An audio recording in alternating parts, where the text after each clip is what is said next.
Video में। दोस्तों इस वीडियो में मैथ प्रश्न हल करने वाले, चलिए मैथ को हल करते हैं और समझते हैं कैसे बनेगा। तो ये पहला प्रश्न आपके सामने है कि यदि 16 बल्बों का विक्रय मूल्य 24 बल्बों के क्रय मूल्य के बराबर है तो लाभ प्रतिशत ज्ञात करनी है। तो इसको कैसे बनाएंगे, इसका अगर हल करें तो सिंपली हम 16 बल्बों का क्या लिखते हैं, यहाँ पे विक्रय मूल्य। ओके, यहाँ तक समझ में आ रहा है। 16 बल्बों का विक्रय मूल्य बराबर 24 बल्बों का क्रय मूल्य के बराबर है ना, इतना बराबर है।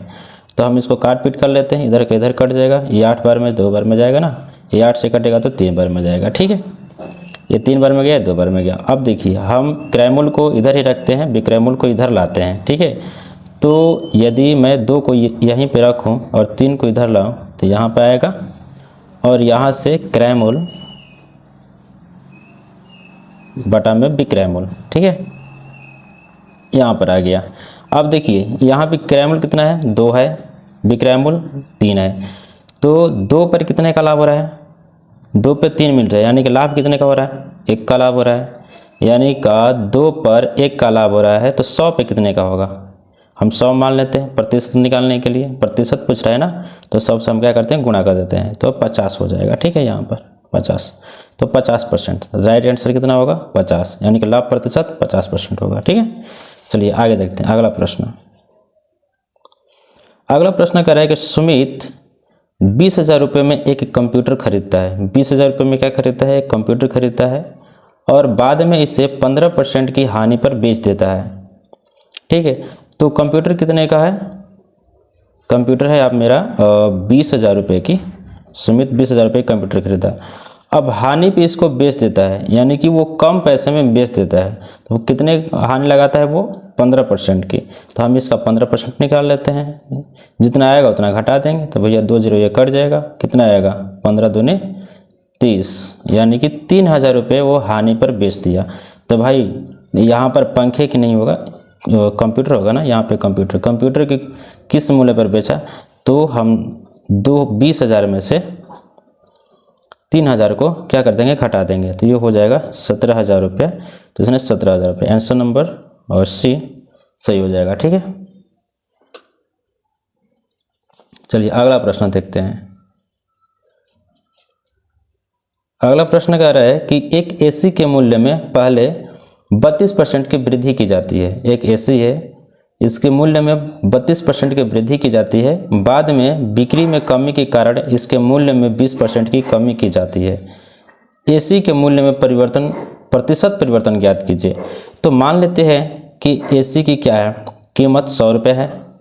पहले क्या किया गया, 32% की इसमें वृद्धि कर दिया गया। ठीक है, कितना वृद्धि किया गया, 32% की इसमें वृद्धि कर दिया गया। ठीक है, इसमें जोड़ दिया गया 32%।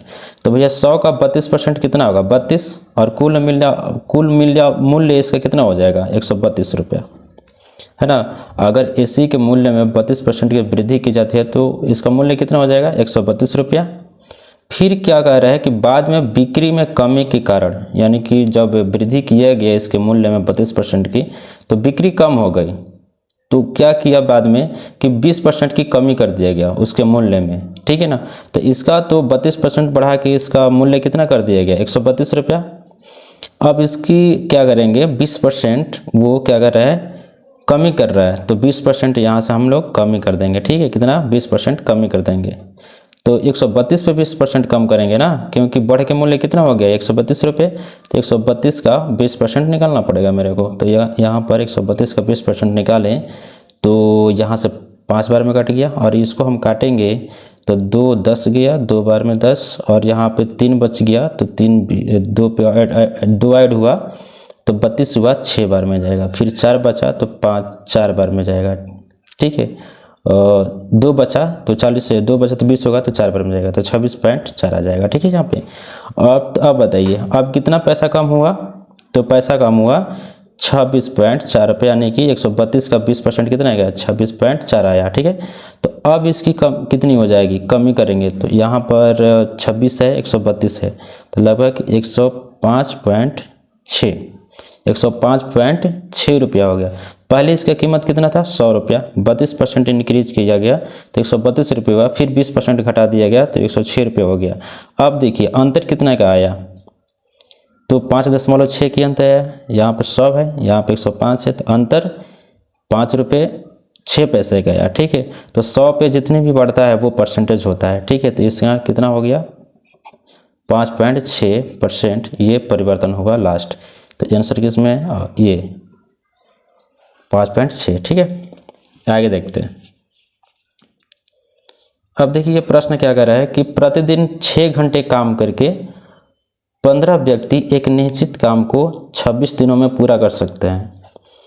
6 घंटे काम करके 15 व्यक्ति एक निश्चित काम को 26 दिनों में पूरा कर सकते हैं। ठीक है, तो हल इसका करेंगे तो कैसे होगा, तो 6 घंटे काम करके 15 व्यक्ति 26 दिन में काम पूरा करते हैं, वही काम 10 घंटे में 13 व्यक्ति करे तो कितने दिन में पूरा होगा। दिन पूछ रहा है तो दिन को हम यहाँ पे डे लिख देते हैं, डी। ठीक है, फिर इसको अगर काट पीट करते हैं, इधर का उधर कट जाएगा ना, तो यहाँ से 26 कट जाएगा, ये 13 26 काट देगा, इसको 26 को काट देगा 2 बार में, ये 10 बच गया इधर, तो 10 बच गया इधर, तो इस कितने बार में 5 बार में 2 गया और यहाँ पे 3 गया। ठीक है, अब इतना सही है। अब देखिए और 2 ये भी कट जाएगा। ठीक है, ये कट गया 18। अब कितना दिन हुआ 18 दिन, तो राइट आंसर कितना होगा 18। तो इसमें कौन है डी, ऑप्शन नंबर डी सही होगा। आई थिंक समझ में आया होगा। मैंने क्या करा कि 6 घंटे 15 व्यक्ति 26 दिन में काम किया। ठीक है, उसमें 10 घंटे काम करके 13 व्यक्ति कितने दिनों में काम करेंगे, अब बस काट पीट कर दो आंसर आ जाएगा। चलिए अगला प्रश्न देखते हैं। अगला प्रश्न है कि 800 रुपये पर 10% वार्षिक दर से 6 वर्षों का साधारण ब्याज ज्ञात कीजिए। ये तो बहुत सिंपल है। तो भैया 10 वर्षों के लिए है तो 8,000 रुपये हम 1 वर्ष का निकाल लेंगे। तो भैया 8,000 रुपये 1 वर्ष का निकालने के लिए 10% से क्या करते हैं भाग कर देंगे। 10% इसका निकाल लेते हैं। तो भैया आ गया कितना 800 रुपये 6 वर्ष का मेरे को निकालना है। ये 1 वर्ष का निकल गया, 6 वर्ष का निकालना है तो यहाँ से 6 से गुणा कर देते हैं, आगे 4800 रुपये। राइट आंसर सी हो जाएगा। ठीक है, कैसे हुआ, मैंने 8,000 का 10% निकाल दिया तो कितना आया 800 रुपये।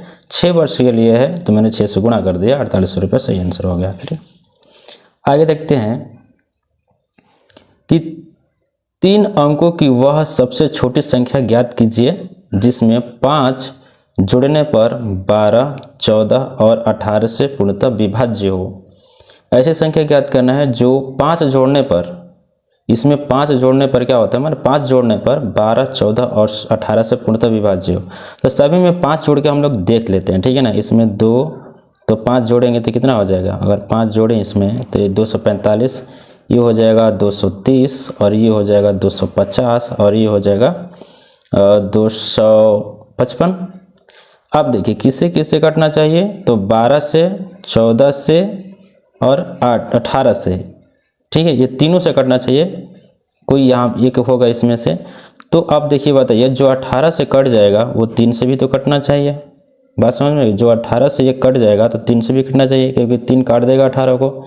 ठीक है, तो हम देखते हैं कौन 3 को काटेगा। तो 3 को काटने के लिए सभी संख्या का योग निकालते हैं, कितना आता है 2, 6, 11। ये तो 3 से नहीं कटेगा। ये आपका 2, 3, 5 ये भी 3 से नहीं कटेगा। 2, 2, 5, 7 ये भी 3 से नहीं कटेगा। 2, 5, 7, 7, 5, 12 3 काट देगा। ठीक है ना, तो राइट आंसर ये वाला होगा। तो ऑप्शन नंबर डी हमारा सही होगा। ठीक है, सिंपल सी बात है। जो 18 से कट जाएगा वो 3 से भी कट जाएगा क्योंकि ये क्या गुणा जी इसमें है ना 3 का। आई होप ये आपको समझ में आया होगा। चलिए ये रहा आपका पूर्ण सवाल और इसके बाद कोई प्रश्न नहीं है। अगला वीडियो बनाएंगे तो उसमें प्रश्न आएंगे। तो आई होप आपको ये समझ में आया होगा शॉर्ट ट्रिक से। तो मिलते हैं अगले वीडियो में, और वीडियो अच्छा लगे तो लाइक ज़रूर करें और चैनल को सब्सक्राइब भी कर लें आप लोग। ओके, लाइक एंड सब्सक्राइब भी कर लें रोज़ इस तरह से वीडियो पाने के लिए, आपका रिवीजन हो जाएगा।